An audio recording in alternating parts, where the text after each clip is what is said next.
Kita akan bahas tentang flat earth atau fenomena atau hipotesis Bumi datar. Akan percaya? Ya, saya bukan tidak percaya, saya tahu itu salah. Beda antara tidak percaya dengan salah. Sini, tapi yang saya percaya gini, justru orang-orang yang flat earth itu adalah orang-orang yang dalam tanda kutip itu bermoral. Beretika. Dulu tuh saya studio itu di tempat jemuran istri. Jadi apa aja yang ada di situ yang bisa saya pegang. Ya kenapa nggak pegang istri atau nggak konsen justru? Istrinya nggak ada di situ. Kalau pengen pegang ya pegang itu Lucinta Luna atau siapa? Yang bener. Enggak.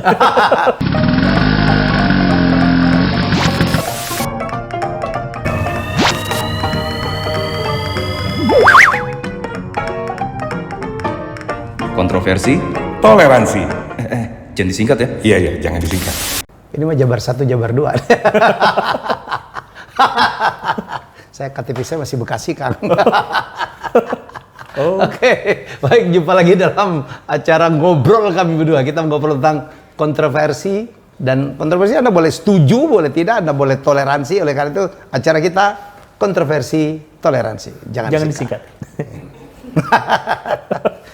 Kenapa jangan disingkat? Kita ini dulu, minum dulu lah. Saya minum ini. Jam berapa deh Bandung, Kang? Pagi? Pagi. Akang tuh berarti kenapa sih kalau siaran gitu terus ada yang dipegang?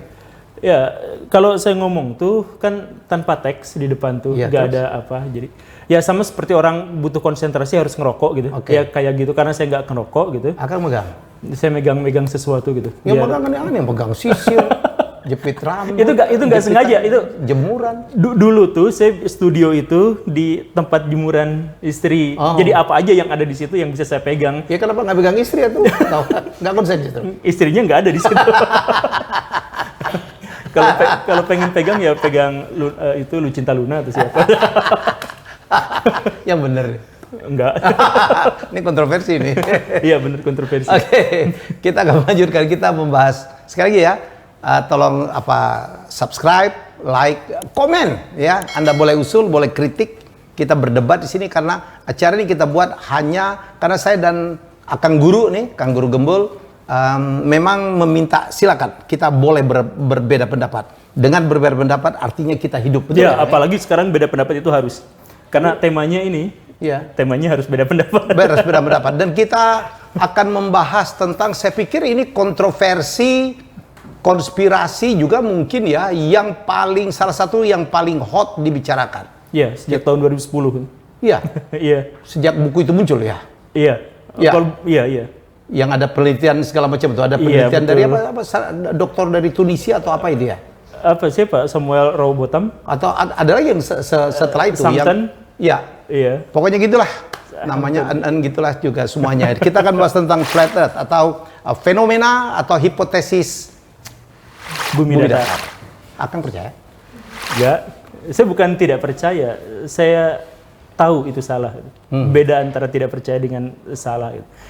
Ya, jadi sebenarnya sejak awal juga kan itu sebenarnya sudah terbantah sejak awal. Bahkan sejak percobaan pertama mereka dalam Bedford, sungai Bedford itu sejak awal mereka itu sudah kalah. Itu Samuel siapa kan? Biar diterangin juga. Samuel, jadi gini nih, gini ceritanya, ada Samuel Rowbotham. Samuel Rowbotham itu adalah seorang yang, saya mohon maaf ya, secara moral punya reputasi yang buruk. Dia itu di sana itu. Siapa dia? Tukang obat, penjual obat. Dia penjual obat, bahkan dia pernah mempatenkan obat yang bisa seumur hidup nggak mati atau seumur hidup nggak sakit-sakit atau yang semacam itu, karena dia adalah seorang spiritualis. Seorang spiritualis, tapi karena mendapatkan banyak hujatan dia kemudian berlari ke dunia kekristenan. Nah makanya kemudian ketika dia bikin Flat Earth Society yang pertama itu, atau kelompok pada waktu itu namanya belum Flat Earth Society, tapi ketika dia pertama kali ini dia banyak sekali menggunakan kutipan-kutipan Alkitab. Jadi bisa dicek sendiri tulisan-tulisan Rowbotham yang awal itu banyak sekali teks-teks Alkitab yang di situ. Saya percaya bukan gara-gara beliau taat, tetapi gara-gara beliau mencoba untuk mencari pembenaran, justifikasi untuk itu, dan berhasil. Dan banyak orang yang akhirnya percaya, sampai akhirnya dilakukanlah penyelidikan di Sungai Bedford itu. Jadi sungai itu 10 km lurus. Karena itu irigasi sebenarnya, karena irigasi kan bisa dibuat lurus. Saluran gitu. irigasi. Iya, saluran irigasi. Maka dia nantang kepada semua orang beserta asisten-asistennya untuk bisa membuktikan bahwa ada lengkung bumi di situ. Peraturannya dia ada di satu titik, kemudian di ujung sana ada sebuah jembatan, ditancapkan bendera di sana, diteropong dari sini. Seharusnya dalam 10 km itu ada lengkungan sekian derajat gitu. Nah, dia bilang seperti itu. Ternyata tidak ada. Nah, dia mengamati pertama, tidak ada. Mengamati kedua, tidak ada. Karena itu dia kemudian yakin dengan pernyataannya, maka dia langsung bikin sebuah sayembara besar-besaran, siapa yang bisa menjawab tantangan saya. Maka tantangan itu kemudian dijawab oleh Alfred Wallace, seorang yang sangat terkenal, mentornya Darwin, dan dia pernah lama sekali tinggal di Indonesia. Di Indonesia ya? Iya, di Indonesia. Yang ada Wallace, garis Wallace itu. Dia ilmuwan paling hebat pada waktu itu. Bahkan Darwin itu gak ada apa-apanya dibanding dia pada waktu itu. Ya udah, karena dia yang paling besar, maka dia yang ditantang, dan Wallace langsung terima. Oke, terima, deal. Ayo. Nah, setelah dia ikut, Wallace itu disaksikan oleh wartawan, jurnalis, hakim. Karena itu ada main taruhan di situ. Ada polisi juga, semuanya melihat. Masyarakat nonton itu rame-rame tentang mana yang benar, apakah bumi itu bulat atau bumi itu datar. Kemudian, setelah Wallace ngelihat, oh bener kan lurus, terbukti lurus. Kata Wallace, oh salah. Gak diukur refraksinya. Ini masalahnya, ini masalah utamanya itu ini.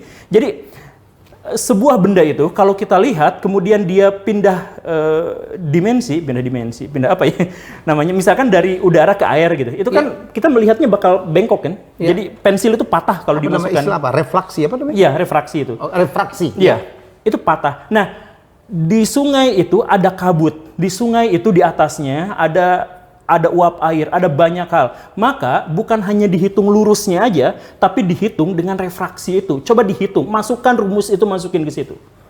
Setelah rumusnya dimasukin, ada lengkung. Dan itu langsung vonis. Karena itu dilihat sama polisi, hakim semuanya di situ. Bahwa teori bumi itu terbantah di percobaan pertama mereka, Bedford itu.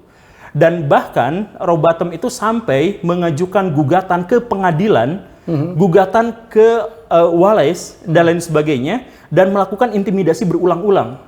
Jadi kalau baca buku biografinya Wallace atau baca sumber manapun, saya katakan ya sumber manapun tentang Bedford, itu pasti menjelaskan bahwa sudah ada keputusan hakim dan sudah ada yang menyaksikan semuanya bahwa bukan gugur, buminya terbukti bulat. Ada lengkungan di situ. Kalau nggak salah dia juga mencoba dengan melayarkan kapal ya Kang ya? Iya, melayarkan ada kapal. tiang-tiang layar gitu.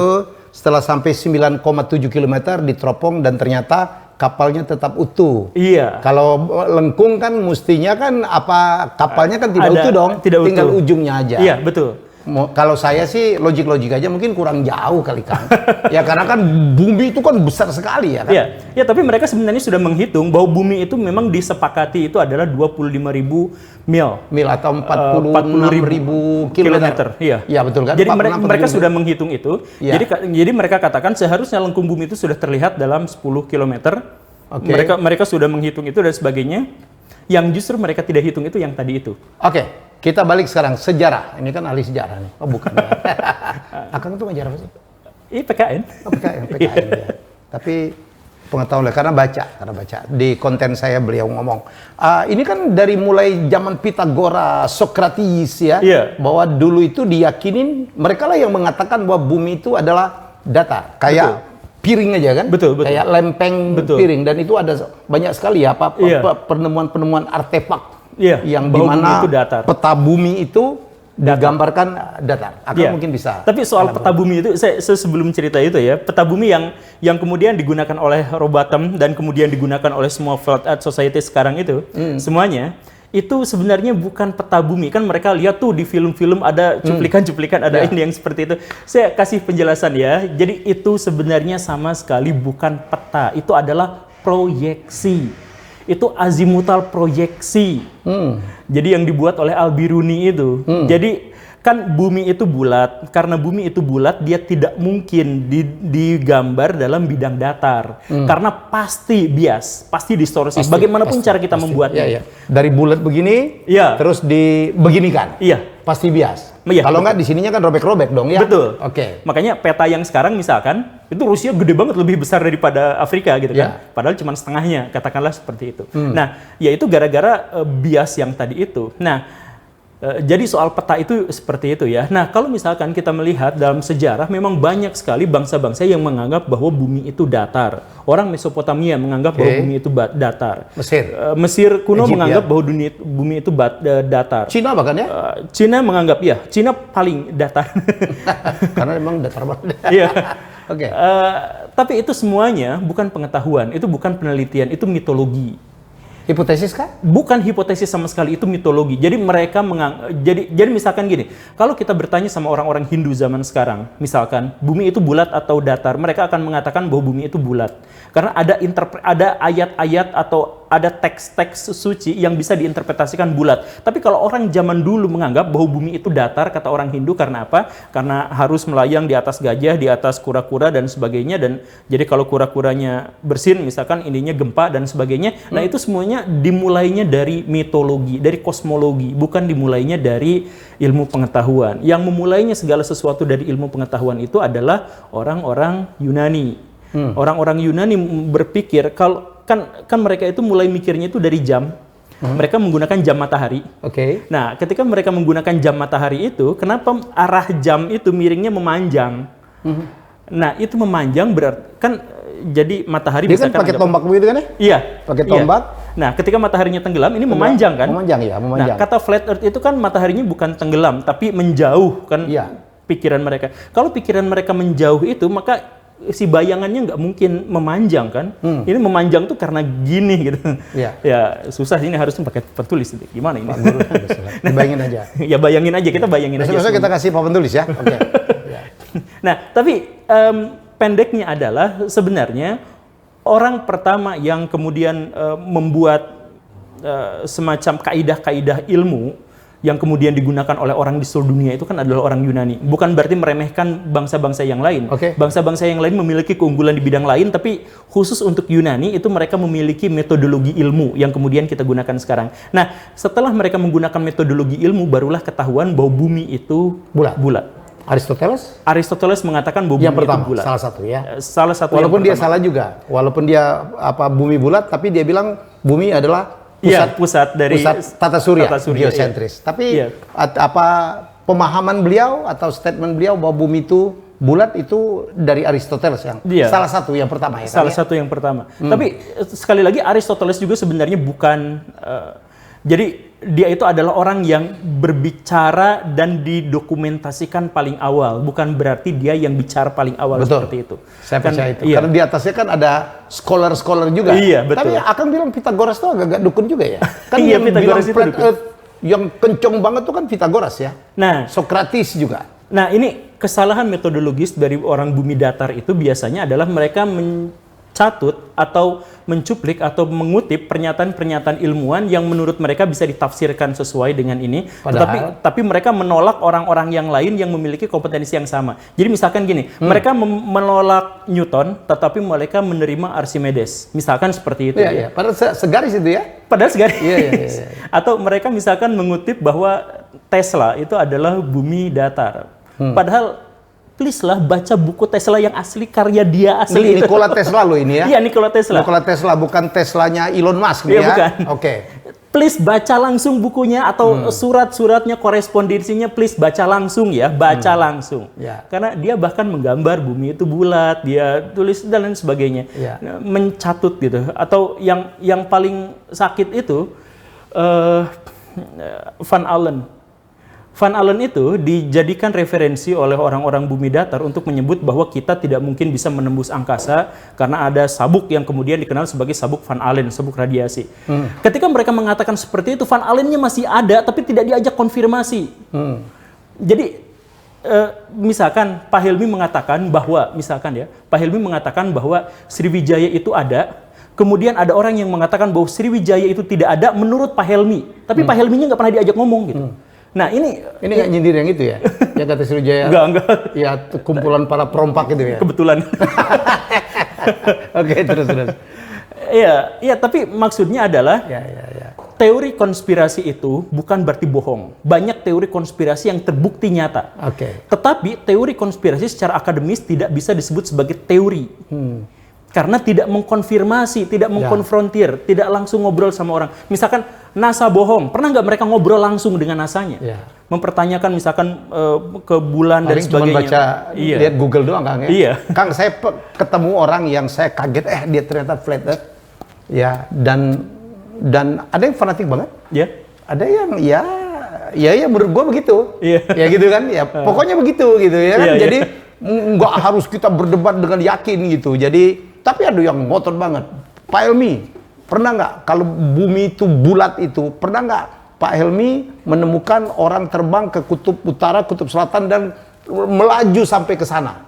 Wah, saya bingung juga jawabnya. Kan teori mereka itu bumi itu kayak piring begitu. Iya. Ya, dan dikelilingin oleh bukit gunung-gunung salju tuh. Iya, betul. Ya, gunung-gunung salju itu menurut mereka. Pernah nggak ke kutub utara, kutub selatan itu kemudian di situ tembus gitu. Tapi kan kita harus tanya juga tuh yang explorer yang ke sana, Roald Amundsen. Iya. Ya, kan mereka udah di ujung tuh. Bahkan mereka mengutip, bahkan kan ada orang yang nembus Bird, Laksamana I. Bird, Ya. bukan Angry Bird. Tapi mereka kutip justru malah sebagai flat earth gitu. Iya, padahal kan mereka tidak bersaksi bahwa di situ ada ujungnya. Iya, Ini orang udah sampai di kutub loh. Iya. Satu lagi Perry itu siapa gitu ya. Pokoknya ada dua orang, satu ke kutub utara ujung, satu kutub selatan. Mereka juga tidak pernah bersaksi bahwa mereka melihat ada ujungnya di situ. Iya. Ya kan begitu dong mestinya kalau kita mau fair. Nah, yang menarik nih, Pak Helmi, air itu kan punya sifat dasar nih. Iya. Sifat dasarnya itu mengalir, ya dong? Iya. Mengalir sama dia selalu permukaannya datar. Iya. Ya, kalau menurut Pak Helmi bumi itu bulat, kok nggak tumpah ya? Salah itu.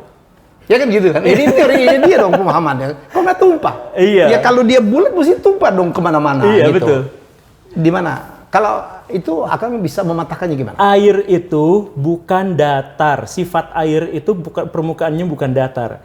Sifat air permukaannya datar itu kalau ada dalam sebuah wadah. Seandainya air itu tidak di wadah, dia akan bulat sempurna. Mengikuti? Tidak mengikuti apapun karena air itu kan dia cair.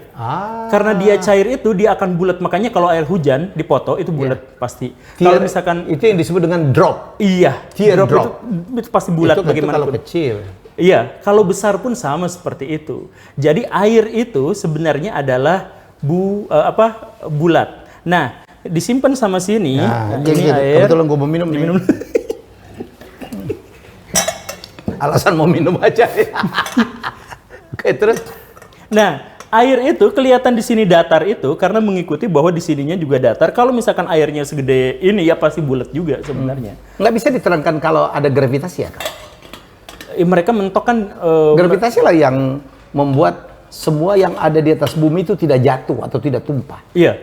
Iya dong, mesti begitu dong. Kalau menurut saya. Tapi mereka kan mengatakan bahwa gravitasi itu hoax kan. Oh, enak aja. Ya, tapi mereka bilang gravitasi itu hoax dan Lo coba aja kalau lo dibanting ke atas, emang nggak jatuh juga lah. Kenapa lu dibanting jatuh gitu ke bawah? mereka Tidak yang ke mengatakan atas. bahwa itu elektromagnetik. Jadi bukan gaya tariknya itu adalah elektromagnet, bukan bukan gravitasi. Dan mereka kemudian mengutip pernyataan-pernyataan para ilmuwan bahwa gravitasi sampai sekarang masih membingungkan. Ya tentu saja sampai sekarang gravitasi masih sangat membingungkan. Tapi kan definisi membingungkan itu adalah definisi ilmiah gitu. Jadi dalam definisi ilmiah itu kita tidak menemukan sesuatu yang benar-benar meyakinkan. Ya. Saya bilang sama semua fisikawan di dunia, misalkan 99% katakanlah ya, hipotesis fisika zaman sekarang, apalagi sudah masuk kuantum, sudah relativitas, itu semuanya adalah dugaan. Itu bukan nyata. Mereka masih bingung sampai sekarang. Tapi bingung itu bukan berarti mereka salah, bukan mereka tidak ada seperti itu. Tetapi mungkin karena belum tahu jawabannya. bukan. Kemampuan kita untuk mengempiriskan sesuatu itu. Jadi gini nih. Untuk dideskripsikannya yang belum dapat. Ya, jadi gini nih.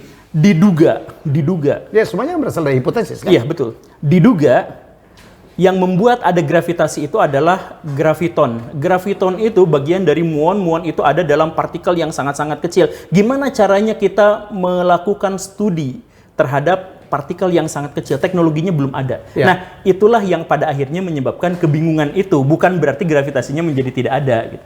Oke.